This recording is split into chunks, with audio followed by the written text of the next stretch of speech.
Welcome back for lesson 7 for our year. Today we're going to talk a little bit more about your second standards assignment, and we're going to look at a quick reminder for the Gatsby Chapter 1 assignment you have for this week, ending in Saturday the 19th of September, and we're going to look at an opportunity for extra credit this week using a short lesson on The New Jim Crow by Michelle Alexander.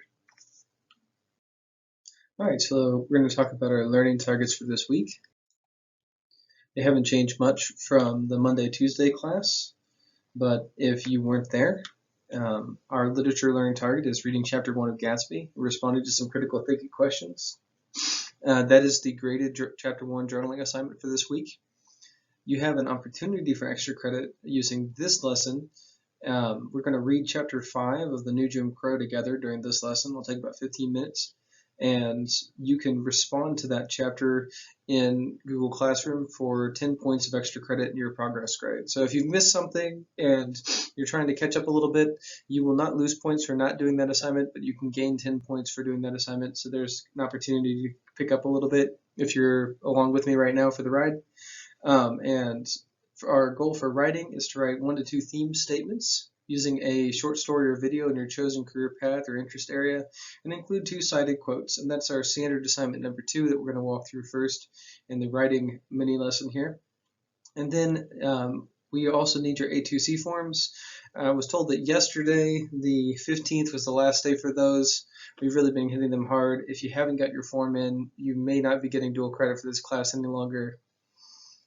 We've been pushing for that for a couple weeks. That just kind of stinks. If you have gotten it in, thank you very much for getting that turned in. All right, so let's take a quick look at how the week structure works. Quick reminder, because we've done this for all 6 lessons at this point. On Mondays and Tuesdays, there will be a new lesson recorded and posted in Google Classroom on my YouTube channel. That will be the lesson that we're doing live in class. If for whatever reason we can't get through the whole thing in class, I'll direct you to the YouTube channel. My office hours are from 10 a.m. to 12:30 p.m. on Wednesdays. I'm going to be posting that link on Wednesdays shortly before the office hours begin. And if you want to jump in there and get some assistance on assignments or just to pull my ear on something that you're interested in, I'll be there and I'll be able to help you in that space.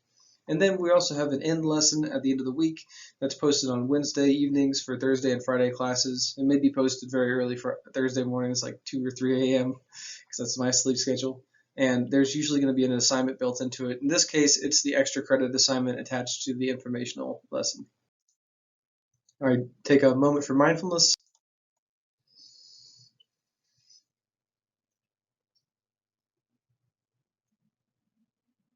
It's nice. Just some nice little space there. Nice little waterfall. Took me a long time to remember the word waterfall. Okay, that's enough mindfulness. Your second writing lesson is the standards assignment. I went over it in the lesson 6 also, but I'm going to go over it again here. So if you couldn't understand it in lesson 6, hopefully the second pass will help you understand it a little bit better. Or if you didn't watch lesson 6, if this is the first lesson you've watched with me, then hopefully this helps you get through lesson number 2.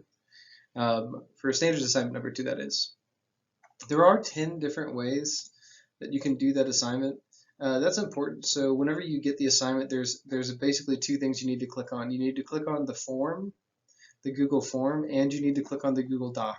The Google Doc is what you'll turn in. The Google form will give you your link that you're going to be using to find a theme. And that link should be aligned to one of the 10 different pathways that I've designed for you to kind of complete my standards assignments. You shouldn't be doing something that you're totally uninterested in. You should find something that you're at least a little bit interested in. And if you're not interested in any of them, then I'm sorry, I tried. All right, so our second standards assignment is finding and defending themes. It is due next Saturday, the 26th. The reason that these are due every 2 weeks is because they're slightly more involved than journal responses, and they usually have a little bit more complex requirements. So you're going to be using a planning document to create 2 theme statements for a primary source video or text in your chosen career path, you can get away with doing one theme statement for this assignment. If you do two theme statements, it's just better practice for you. Our next, the standard assignment number 3 is going to be a little bit longer than 1 or 2. So if you've just been doing the minimum for these, then the next one's going to be a little bit more of a time sink. But again, you'll have 2 weeks. All right, so this is what you see when you go to complete the standard assignment.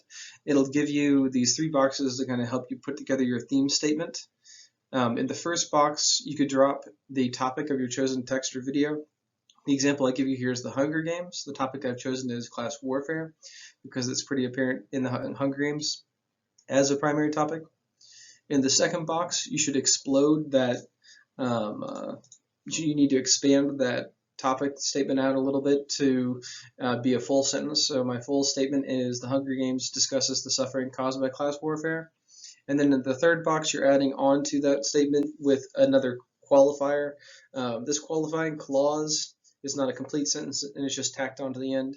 And I added the statement, the Hunger Games discusses the suffering caused by class warfare statement through the experience of lower class characters clause. So I now have a very specific theme statement that I can defend in an essay or get credit for in this assignment. But you need to have those 3 parts for this to get full credit on this assignment. What it's going to look like is you're going to pop your source in where it says your chosen source goes here, and then you really only need to complete this first one for full credit on this. If you go on and do this one as well, that's good. I'm not giving out extra credit in this assignment specifically, but in the future I might be giving extra credit for that sort of thing. So you only need the first statement to get full credit for this assignment. Because not every single video I posted has more than one theme in it, and I don't want you to stretch and spend an hour trying to find a second theme in a video that's clearly on a single topic. Here's an example. I kind of expanded out using the Hunger Games for what this will look like.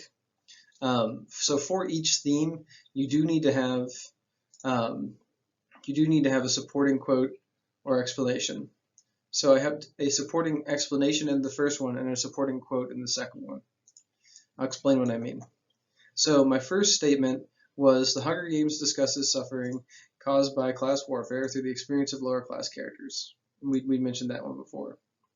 Well, my support for that is an explanation. My explanation is, it's not a quote, so it's okay for me to insert my opinion or my beliefs about what the book's saying here a little bit. Katniss is from District 12, which is one of the poorest districts in the Hunger Games. The work of her and her family is stolen by the Central Districts, who benefit from their work without any representation outside of the annual Hunger Games. That's classic, class warfare. The second statement that I came up with, and again this is going a little bit above and beyond, was the Hunger Games explores family ties as a form of resistance to oppressive forces.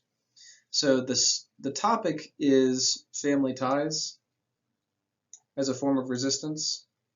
And the statement was the Hunger Game explores family ties as a form of resistance to oppressive forces. And then the qualifier was through Katniss's actual family and the family she creates through those around her. So, the friends she meets along the way. And then my defense for that one was actually a quote and not an explanation like the first one. So my quote was, "You're not going to leave me here alone," I say, "because if he dies, I'll never go home. Not really. I'll spend the rest of my life in this arena trying to think my way out." And then I have the name of the author, Collins, and then the page number 56, not the actual page number, just one I made up for this example. And then I introduced the quote with some of my own writing here. So this is all my thoughts before the quote. You could just drop a quote in there because this isn't an essay yet. This is not yet a whole essay. This is just parts of preparing for writing essays, skills that you'll need to write good essays. But if you do what I did here and explain your quote a little bit, you'll do yourself a favor later when you're writing actual essays for this class, because you won't just be dropping quotes in without support. Unsupported quotes aren't great. So having some support to go along with your quote and not just dropping the quote in that supports your statement is the best way to go. Moving on. Theme statements summarize the theme of the work. They're kind of like thesis statements. Most short stories and poems have just one or two. The videos that you're looking at for this assignment usually will have one or two.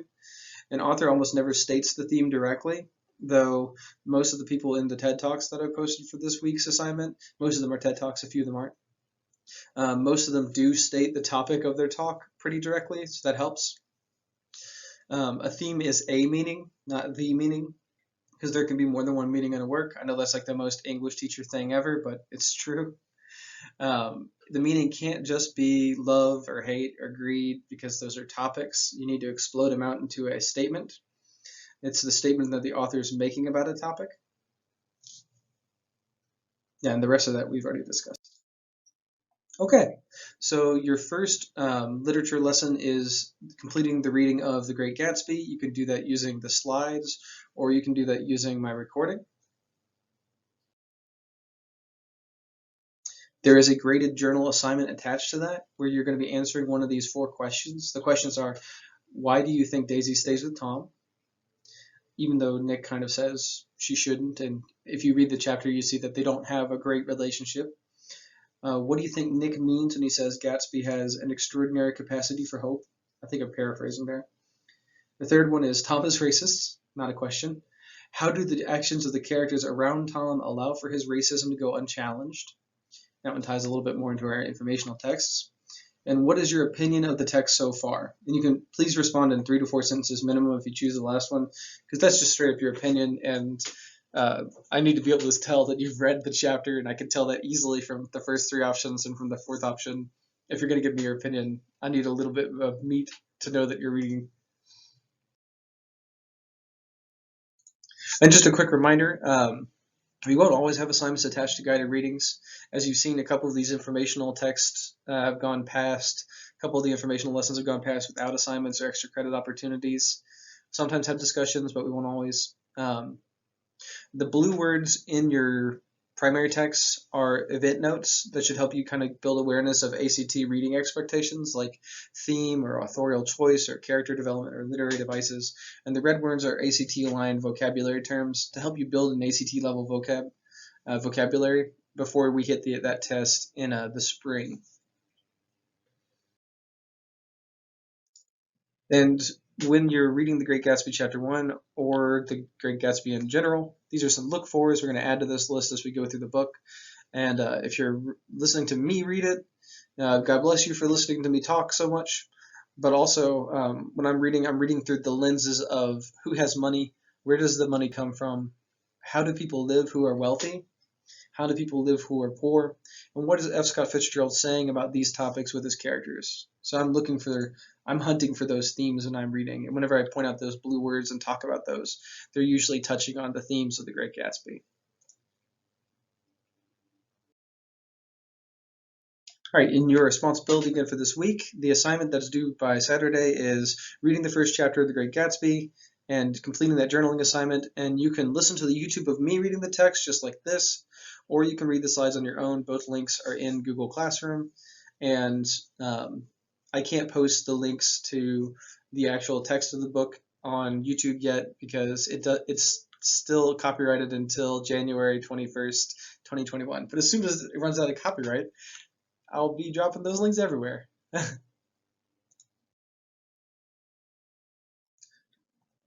And yeah, the readings are posted in Google Classroom.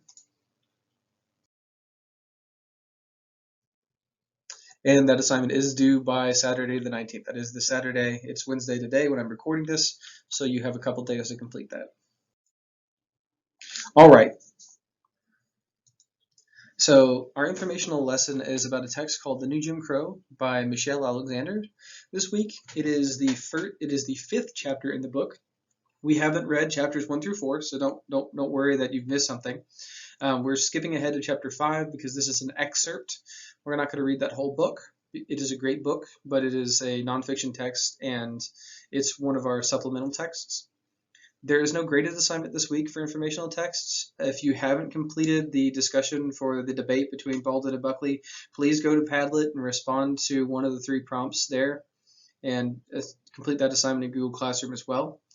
There is an opportunity for extra credit attached to this mini lesson, though, and I'll explain that at the end. So you can get extra credit for following along with this lesson. We're going to talk a little bit about the new Jim Crow. The tagline is Mass Incarceration and the Age of Colorblindness. This is from Chapter 5, and this is a Michelle Alexander quote saying, "A human rights nightmare is occurring on our watch." It was no ordinary Sunday morning when presidential candidate Barack Obama stepped to the podium at the Apostolic Church of God in Chicago. It was Father's Day. Hundreds of enthusiastic congregants packed the pews at the overwhelmingly black church, eager to hear what the first black Democratic nominee for President of the United States had to say. The message was a familiar one. Black men should be better fathers. Too many are absent from their homes. For those in the audience, Obama's speech was an old tune sung by an exciting new performer.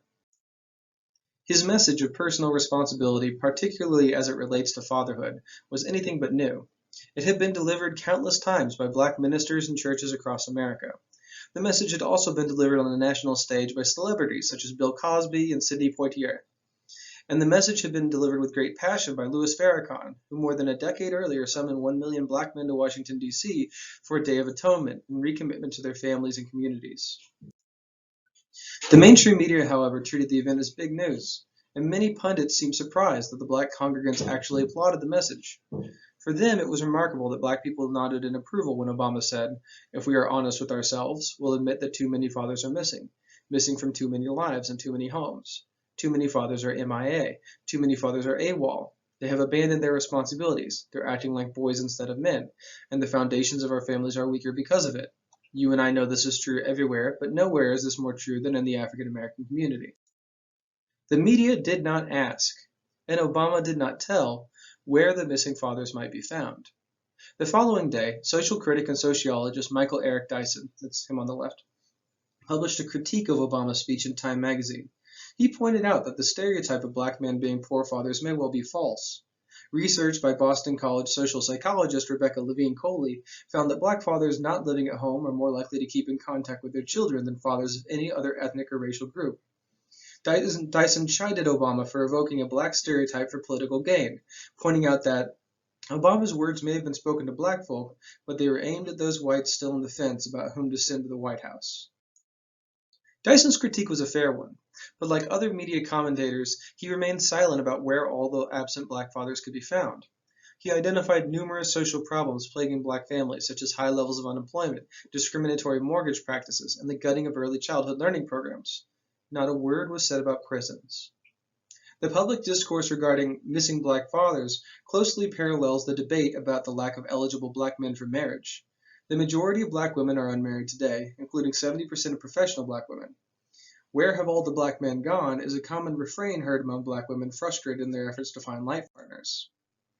The sense that black men have disappeared is rooted in reality. The U.S. Census Bureau reported in 2002 that there are nearly 3 million more black adult women than men in black communities across the United States, a gender gap of 26%. In many urban areas, the gap is far worse, rising to more than 37% in places like New York City. The comparable disparity for whites in the United States is 8%.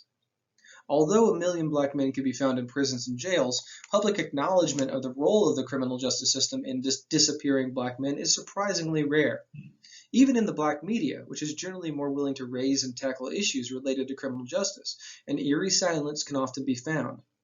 Ebony magazine, for example, ran an article in December 2006 entitled, "Where Have the Black Men Gone?" The author posed the popular question but never answered it. He suggested we will find our black men when we rediscover God, family, and self-respect.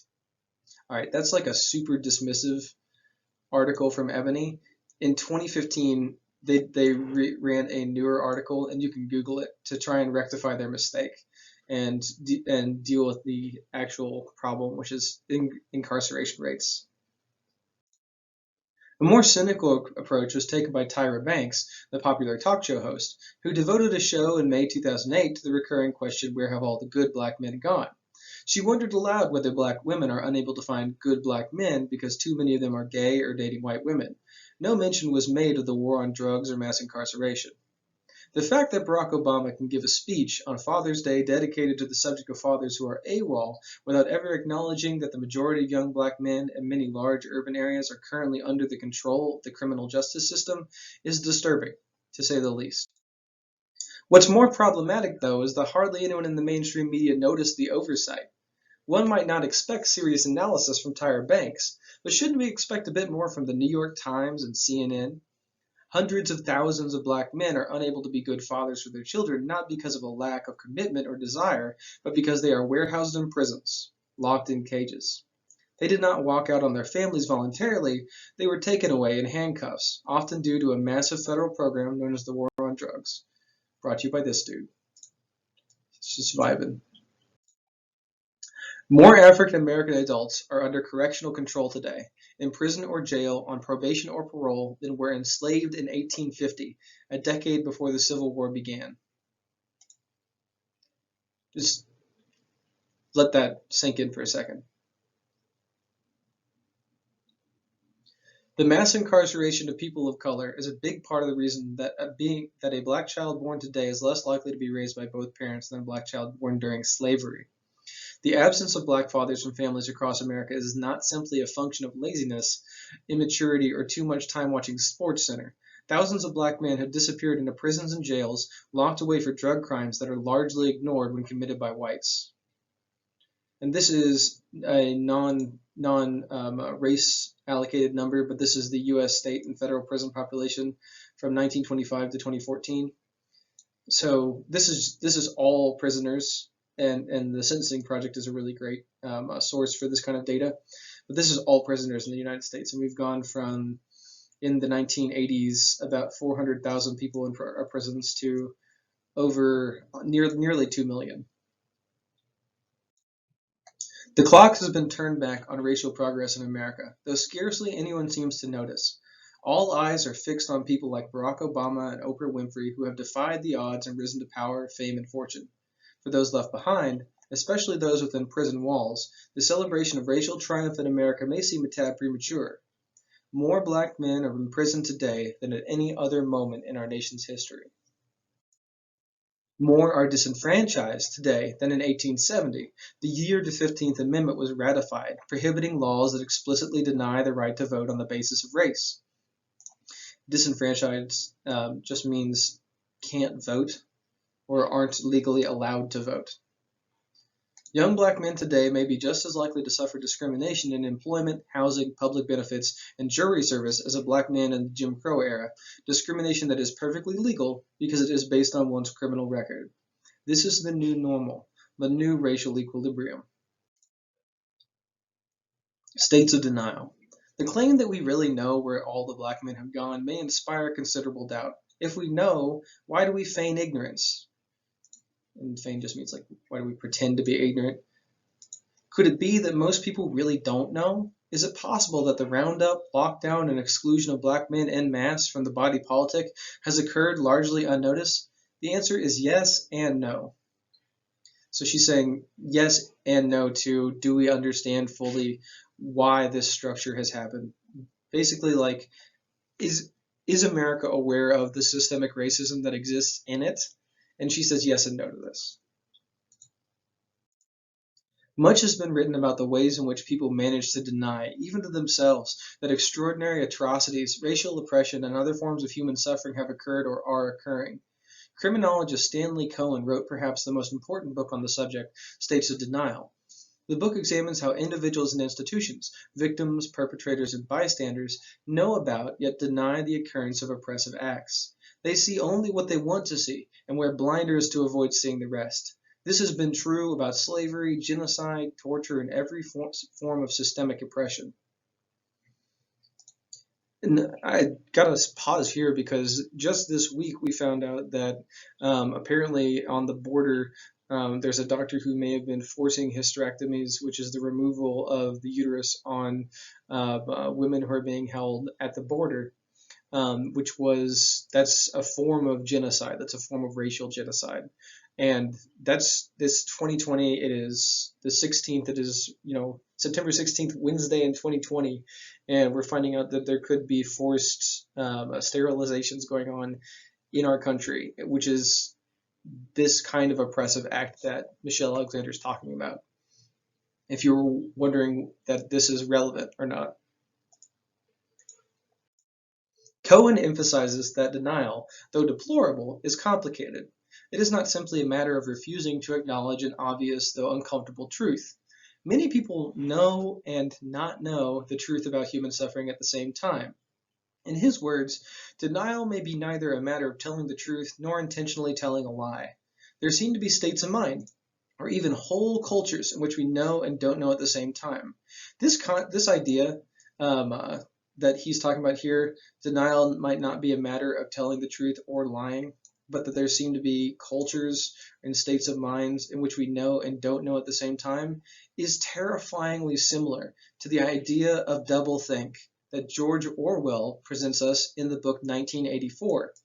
Now, 1984 is a science fiction novel that came out a while back, and it's a fascinating and terrifying book about effectively a world that is controlled by the state, and there's no free thought, and the state requires people to do this thing called doublethink. And George Orwell's description of doublethink is that it means the power of holding two contradictory beliefs in one's mind simultaneously and accepting both of them. That is almost exactly what Cohen is talking about when he says that parts of America recognize that there is systemic racism, but at the same time does not recognize that there is systemic racism. People are aware of it, but they're not aware of it at the same time. So today, most Americans know and don't know the truth about mass incarceration, that's a hard concept to get your mind around. But people are aware of it, but they don't know it. They understand that it's there, but they don't really understand that it's there. It sounds like a paradox because it kind of is a paradox. For more than 3 decades, images of black men in handcuffs have been a regular staple of the evening news. We know that large numbers of black men have been locked in cages. In fact, it is precisely because we know that black and brown people are far more likely to be in prison that we as a nation have not cared too much about it. We tell ourselves they deserve their fate, even though we know and don't know that whites are just as likely to commit many crimes, especially drug crimes. We know that people released from prison face a lifetime of discrimination, scorn, and exclusion, and yet we claim not to know that an undercaste exists.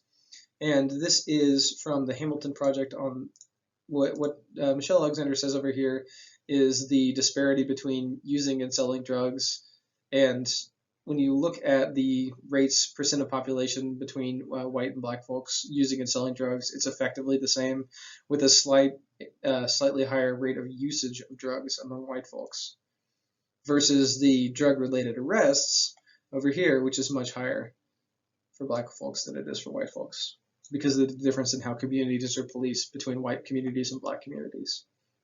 And again, it gets even a more intense difference when you look at drug-related incarceration at the state and the federal level.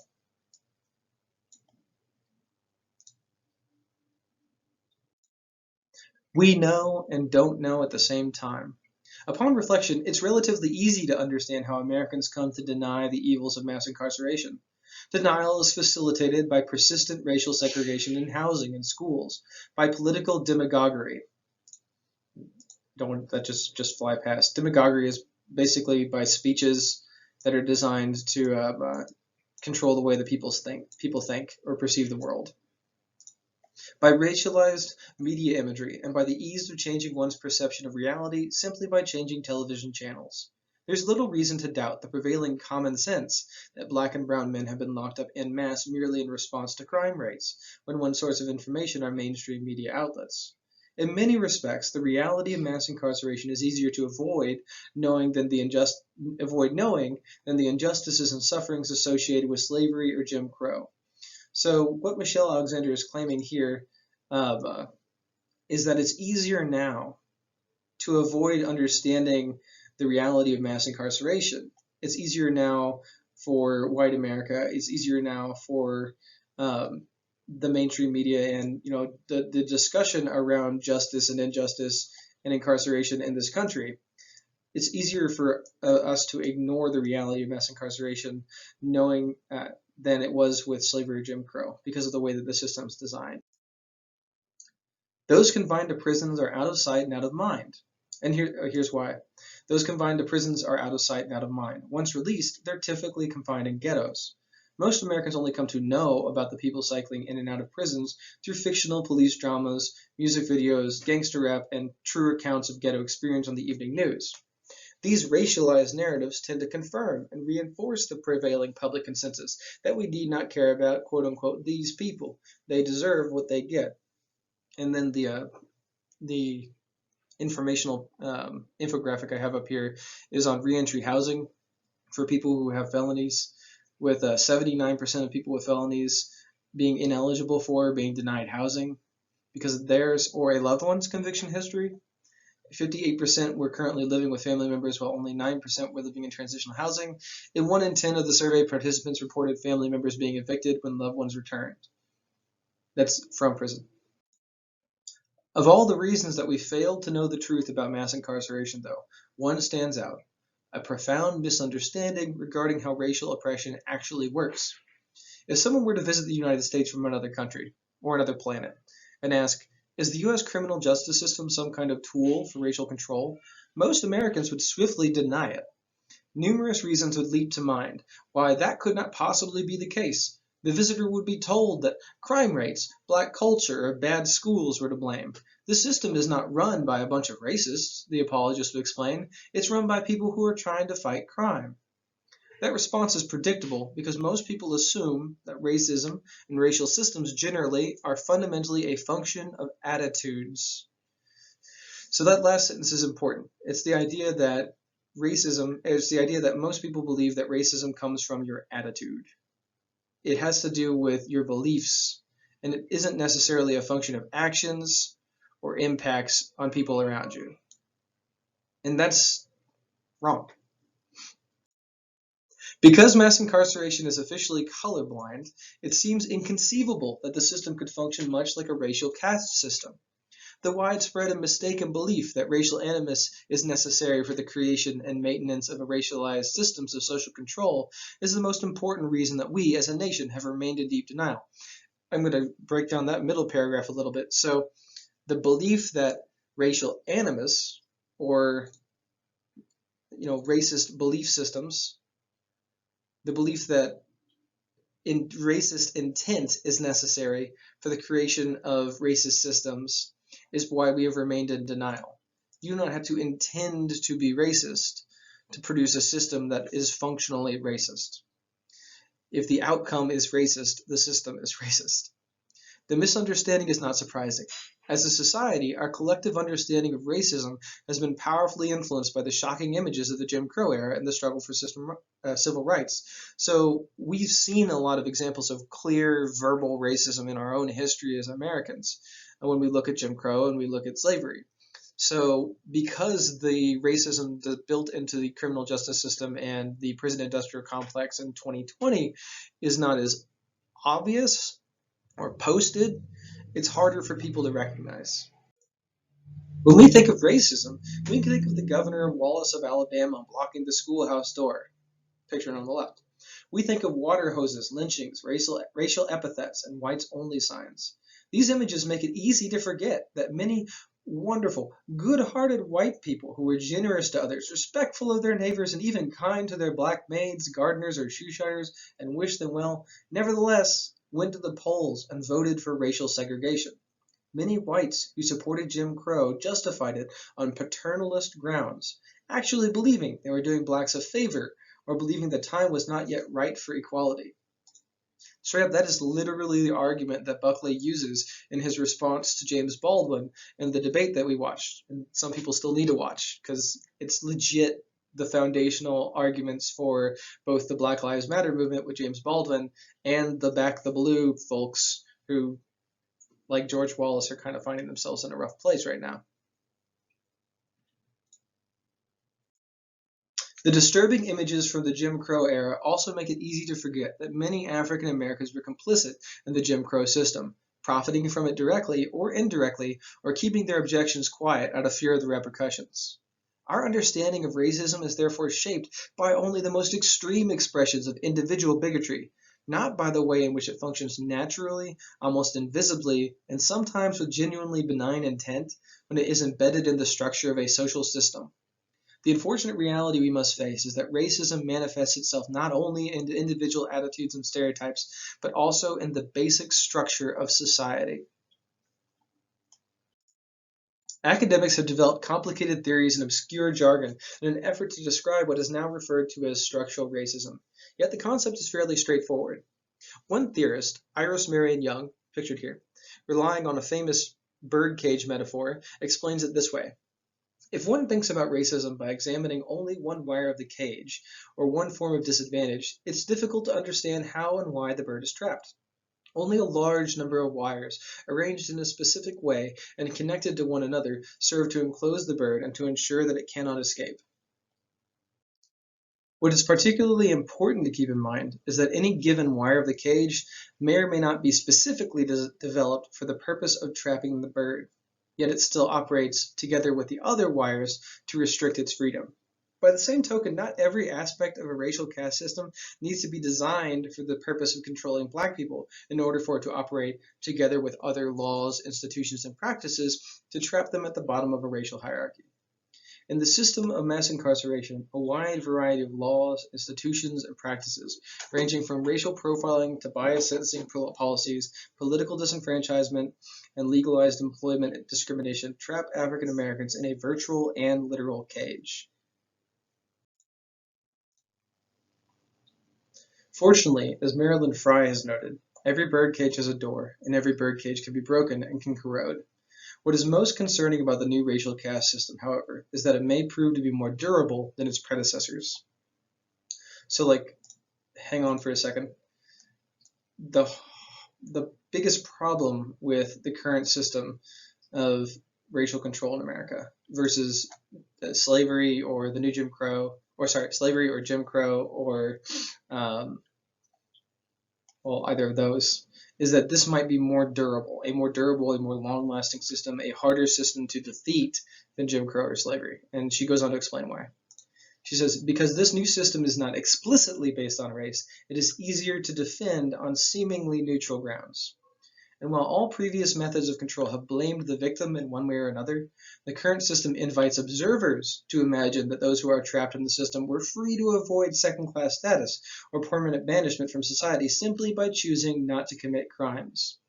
So to kind of dig into that a little bit, this system of control, this system of largely racial control, invites observers, just people who are not incarcerated, people who are outside the system, to imagine that those who are trapped in the system were free to avoid their second-class status simply by choosing not to commit crimes.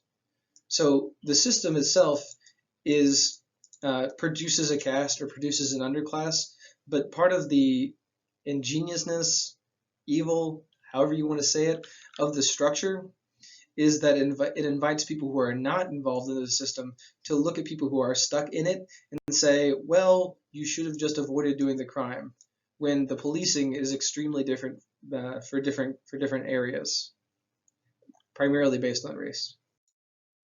It's far more convenient to imagine that a majority of young African American men in urban areas freely chose a life of crime than to accept the real possibility that their lives were structured in a way that virtually guaranteed their early admission into a system from which they can never escape.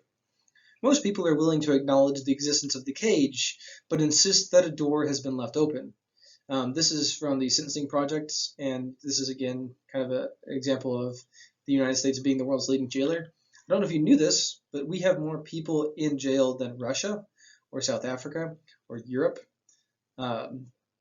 It's actually higher than some other, I think we have more people in jail per percentage than even North Korea, but I'd have to look that one up too. It's pretty crazy. The fact that we have more people in jail per percentage, than Russia kind of blows my mind. One way of understanding our current system of mass incarceration is to think of it as a birdcage with a locked door. It is a set of structural arrangements that locks a racially distinct group into a subordinate political, social, and economic position, effectively creating a second-class citizenship, just like Jim Crow. Those trapped within the system are not merely disadvantaged in the sense that they are competing on an unequal playing field or face additional hurdles to political or economic success. Rather, the system itself is structured to lock them into a subordinate position. This is kind of an example of that cycle. So you have housing discrimination in denying people mortgages in specific parts of town. We see that in Louisville through our history of redlining. Then you have criminal justice discrimination and the way that black communities are disproportionately policed for drug crimes versus white communities. Then you have public health access and the way that the health sector treats black people differently than it treats white people. Then you have education and the way that quote unquote inner city schools are given less funding over large periods of time than schools out in the burbs. And then you have banking, which ties back into refusing to give people mortgages to move into different parts of the city, and it kind of goes on, and it's a cycle. So how it works, according to Michelle Alexander. Precisely how the system of mass incarceration works to trap African Americans in a virtual and literal cage can best be understood by viewing the system as a whole. In earlier chapters, that we didn't read because this is just an excerpt for us, we considered various wires of the cage in isolation. Here, we put the pieces together, step back, and view the cage in its entirety. Only when we view the cage from a distance can we disengage from the maze of rationalizations that are offered for each wire and see how the entire apparatus operates to keep African Americans perpetually trapped. This, in brief, is how the system works. We only have about 5 slides left in this, so bear with me. The war on drugs is the vehicle through which extraordinary numbers of black men are forced into the cage. The entrapment occurs in 3 distinct phases, each of which has been explored earlier, but a brief review is useful here. The first stage is the roundup. Vast numbers of people are swept into the criminal justice system by the police, who conduct drug operations primarily in poor communities of color. They are rewarded in cash through drug forfeiture laws and federal grant programs. We did not read the first 4 chapters, but she does talk about drug forfeiture laws, which effectively means if during a drug sting they claim that a car was used to distribute drugs, they can take the car, and the police force can sell the car. They can seize cash, and the police force can in many cases keep that cash for their own expenses. So there's a direct reward for going after that in those communities, for rounding up as many people as possible, and they operate unconstrained by constitutional rules of procedure that were once considered inviolate. Police can stop, interrogate, and search anyone they choose for drug investigations, provided they get consent. Because there is no meaningful check on the exercise of police discretion, racial biases are granted free rein. In fact, police are allowed to rely on race as a factor in selecting whom to stop and search, even though people of color are no more likely to be guilty of drug crimes than whites, effectively guaranteeing that those who are swept into the system are primarily black and brown. And the bottom right-hand corner, you see the in stop and frisk, stop racial profiling. Stop and frisk was a very controversial police tactic used in New York for a long time under Mayor Rudy Giuliani. You can Google that and kind of go down that rabbit hole too. But that's part of this roundup phase. The conviction marks the beginning of the second phase, the period of formal control. Once arrested, defendants are generally denied meaningful legal representation and pressured to plead guilty whether they are or not. Prosecutors are free to load up defendants with extra charges, and their decisions cannot be challenged for racial bias. Once convicted, due to the drug war's harsh sentencing laws, drug offenders in the United States spend more time under the criminal justice system's formal control, in jail or prison, on probation or parole, than drug offenders anywhere else in the world. While under formal control, virtually every aspect of one's life is regulated and monitored by the system, and any form of resistance or disobedience is subject to swift sanction. So again, this is the period of formal control. We have roundup followed by formal control. This period of control may last a lifetime, even for those convicted of extremely minor, nonviolent offenses, but the vast majority of those swept into the system are eventually released. They are transferred from their prison cells to a much larger, invisible cage. The final stage has been dubbed by some advocates as the period of invisible punishment. This term, first coined by Jeremy Travis, is meant to describe the unique set of criminal sanctions that are imposed on individuals after they step outside the prison gates, a form of punishment that operates largely outside of public view and takes effect outside the traditional sentencing framework. These sanctions are imposed by operation of law rather than decisions of a sentencing judge, and yet they often have a greater impact on one's life course than the months or years one actually spends behind bars. These laws operate collectively to ensure that the vast majority of convicted offenders will never integrate into mainstream white society. They will be discriminated against legally for the rest of their lives, denied employment, housing, education, and public benefits. Unable to surmount these obstacles, most will eventually return to prison and then be released again, caught in a closed circuit of perpetual marginality. In recent years, advocates and politicians have called for greater resources devoted to the problem of prisoner reentry. In view of the unprecedented numbers of people who are released from prison and return to their communities every year. While the terminology is well intentioned, it utterly fails to convey the gravity of the situation facing prisoners upon their release. People who have been convicted of felonies almost never truly re-enter the society they inhabited prior to their conviction. Instead, they enter a separate society, a world hidden from public view, governed by a set of oppressive and discriminatory rules and laws that do not apply to everyone else. They become members of an undercaste, an enormous population of predominantly black and brown people who, because of the drug war, are denied basic rights and privileges of American citizenship and are permanently relegated to an inferior status. This is the final phase, and there is no going back. That's the end of chapter 5. Okay, so there's no new informational text assignment this week. I hope that that was enlightening. I hope that some of that information might have been new to you. I hope that it doesn't leave you with no emotional response or interest in reading more of The New Jim Crow by Michelle Alexander. It's an amazing book. It's a necessary book, and I think that it is a really good read. It kind of goes along with our question at the heart of this unit, which is, is the American dream at the expense of African Americans in the United States, which was also the topic of the debate between James Baldwin and William F. Buckley, that I would love for you guys to watch and respond to in the Padlet discussion from about 2 weeks ago. I have a lot of people responding. If you respond anonymously to that Padlet discussion, please do post in the assignment on Google Classroom what you wrote. I would love to return to that at some point next week and talk a little bit about it in class and have people talk about what they wrote. But as it stands right now, I only got about 10 to 12 people out of the 50 some odd students in this course who have responded. I would love for those 40 other people to chime in, check out this debate between Baldwin and Buckley. I know it's a time investment. If you don't want to make the time investment, you can always read the transcript. I got that in Google Classroom too. I just want to know what you have to say about whether or not you see Baldwin as connected to our current moment and whether or not you see Buckley as connected to our current moment.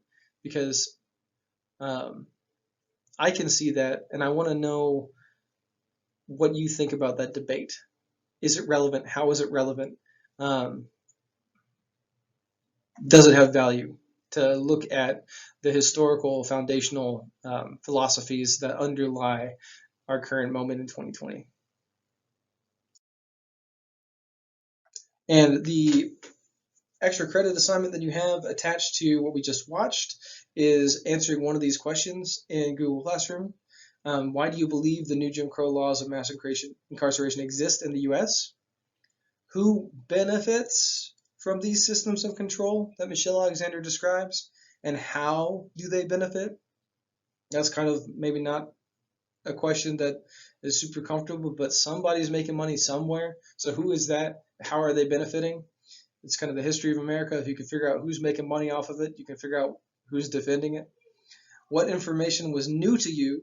What facts struck you as interesting or particularly incendiary? So what was maybe new information for you? What was interesting or what made you particularly angry or incendiary during that reading of Chapter 5 from The New Jim Crow by Michelle Alexander?